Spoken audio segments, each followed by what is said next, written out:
2022 সালের মার্চ মাসের শেষের দিকে রাশিয়ার প্রেসিডেন্টের সরাসরি নিয়ন্ত্রণাধীন দুইটি বিশেষ বিমান RA-6171 এবং RA-96017 অদ্ভুতভাবে কিছু পূর্বাঞ্চলীয় শহরে উড়ে যায়, যেমন ইয়েকাতেরিনবার্গ, উফা ও ম্যাগনিতোগোর্স্ক। এই ঘটনা ঘটেছিল এক মাসের মধ্যেই ইউক্রেনে রাশিয়ার পূর্ণমাত্রার আগ্রাসন শুরুর পরে। তখনই ধারণা স্পষ্ট হয়, যুদ্ধ সপ্তাহখানেকের মধ্যে শেষ হবে না। এতদূর যাওয়া কেন? এই তিন শহরের মাঝখানে অবস্থিত ইয়ামান্তাও পর্বত, যেটিকে অনেকে মনে করেন একটি গোপন বিশাল আকারের বাংকার, সম্ভবত রাশিয়ার রাজনৈতিক এলিটদের আশ্রয়ের জন্য তৈরি করা হয়েছে। সোভিয়েত আমলে হাজার হাজার শ্রমিক দিয়ে পর্বতের ভিতরে এই বাংকার নির্মাণ শুরু হয়। ধারণা করা হয় এটি 900 মিটার গভীরে এবং একটি পূর্ণাঙ্গ শহরের মতো অবকাঠামো এতে রয়েছে: কমান্ড সেন্টার, জ্বালানি ও পানি সংরক্ষণাগার এবং যোগাযোগ কেন্দ্রসহ। এটি কোয়ার্টজ পাথরে তৈরি হওয়ায় রেডিও সংকেতের সমস্যা হয়, যার মানে এটি সম্ভবত শুধুই রাজনৈতিক আশ্রয় বা অন্য কোনো উদ্দেশ্যে ব্যবহারযোগ্য। 2021 সালের এপ্রিলে মেজগরি শহরে মস্কো থেকে আসা 19টি ভারী নির্মাণ যন্ত্র নিয়ে একটি কনভয় আসে। এই শহরটি সম্পূর্ণ সামরিকভাবে সীমাবদ্ধ এলাকা।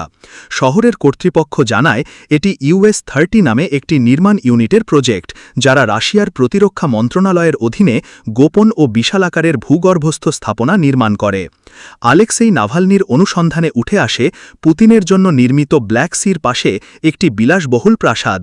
এর নিচে রয়েছে সুরক্ষিত টানেল, ভেন্টিলেশন ব্যবস্থা এবং US-30 দ্বারা নির্মিত ভূগর্ভস্থ লিফট ও আশ্রয়স্থল। এখানেও ইঙ্গিত পাওয়া যায় যুদ্ধকালীন প্রয়োজনে নিরাপদ আশ্রয় তৈরির চেষ্টার। মস্কোর একটি প্রধান জায়গা, বিশ্ববিদ্যালয়ের সামনে থাকা জমি, এত মূল্যবান হওয়া সত্ত্বেও খালি পড়েছিল। 2017 সালে পুতিনের আদেশে সেখানে ইগনো-প্রাকটিকা ফাউন্ডেশন নামে একটি প্রকল্প শুরু হয়, যার প্রধান হলেন পুতিনের মেয়ে কাতেরিনা তিখোনোভা। এই জমি এবং নির্মাণ প্রকল্প সরাসরি TIS ও MDSP এর সঙ্গে যুক্ত, যাদের কাজই গোপন ও শক্তিশালী বাংকার নির্মাণ। গুজব আছে এখানে একটি 10,000 জন ধারণক্ষম বিশাল নেতৃত্ব আশ্রয় বাংকার রয়েছে 2 থেকে 3,000 মিটার গভীরে।